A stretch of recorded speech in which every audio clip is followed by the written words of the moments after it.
বর্তমান সরকার আসার পরে 5 সদস্য বিশিষ্ট একটা টাস্ক ফোর্স কমিটি গঠিত হয়েছিল। এই টাস্ক ফোর্স কমিটিও প্রায় 1 বছর সময় অতিবাহিত হয়ে গেছে।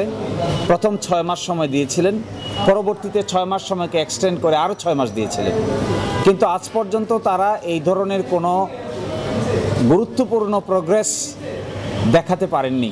আজকে আদালতে তারা একটা ছোট্ট ডকুমেন্ট সাবমিট করেছেন, তা দেখার সুযোগ আমাদের হয়নি। আমি মনে করেছিলাম যে এই টাস্ক ফোর্সের যারা সদস্য তাদেরকে আদালতে আসার জন্য নির্দেশনা দেওয়া হোক মর্মে আমি সাবমিশন রেখেছিলাম, কিন্তু রাষ্ট্রপক্ষ থেকে এটাকে অপোজ করা হয়েছে এবং আবারও লাস্টবারের মতো 6 মাস সময় দেওয়া হয়েছে। আমি মনে করি এই বিচারটা দীর্ঘসূত্রিতার কারণে দিন দিন অনিশ্চয়তার দিকে যাচ্ছে।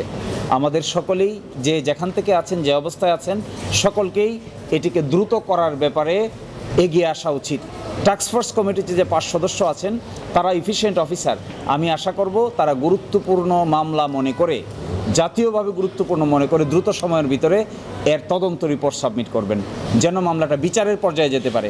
আশ্চর্য, 12-13 বছর হয়ে গেছে, এখনও তদন্ত প্রক্রিয়ায় শেষ হয় নাই, বিচার তো অনেক পরের কথা। এই জন্য আমিও আপনাদের সঙ্গে একমত এবং সাংবাদিকদের জন্য এইটা একটা গুরুত্বপূর্ণ উদাহরণস্বরূপ মামলা হওয়া উচিত, যেন এটার রহস্যটা তাড়াতাড়ি উন্মোচন করে আদালতে রিপোর্ট দায়ের করা হয়। আমি আশা করব আর কোনো সময় চাইবেন না। আর রাষ্ট্রপক্ষের কাছে আমরা আশা করেছিলাম যে দ্রুতই এটার একটা সমাধান করে দিবেন। আমি এক্সপেক্ট করব রাষ্ট্রপক্ষ খুব গুরুত্বপূর্ণ মামলা হিসাবে সিরিয়াসলি নেবেন এবং নিয়ে এর রহস্য উন্মোচন করে আদালতে দ্রুত তার রিপোর্ট সাবমিট করবেন।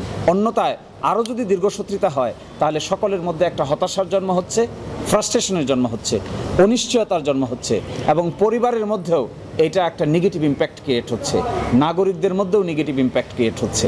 আশা করা যায় রাষ্ট্র এখন গুরুত্বপূর্ণ ভূমিকা পালন করবে, এটা আগেও আশা করেছিলাম কিন্তু পারে নাই। এই জন্য আমি ব্যক্তিগতভাবে খুবই কনসার্ন প্রকাশ করছি। ব্যক্তিগতভাবে আমি নিজেও এই মামলার প্রক্রিয়ার সঙ্গে জড়িত হয়ে তার পরিবারের যে আকাঙ্ক্ষা আমি দেখতে পাই, বিচার পাওয়ার জন্য তাদের যে মানুষের পিছে ঘোরার যে পরিমাণ ধৈর্য আমি দেখতে পাই, আমার মনে হয় যদি এখনও রাষ্ট্র তাদেরকে কোনো গুরুত্বপূর্ণ আপডেট দিতে না পারে তাহলে তাদেরও এই ধৈর্য এবং বিশ্বাসের জায়গায় ঘাটতি দেখা দিবে। এই জন্য দ্রুত এটা করা উচিত। দেশে দেশে সবার সাথে দ্য নিউজ।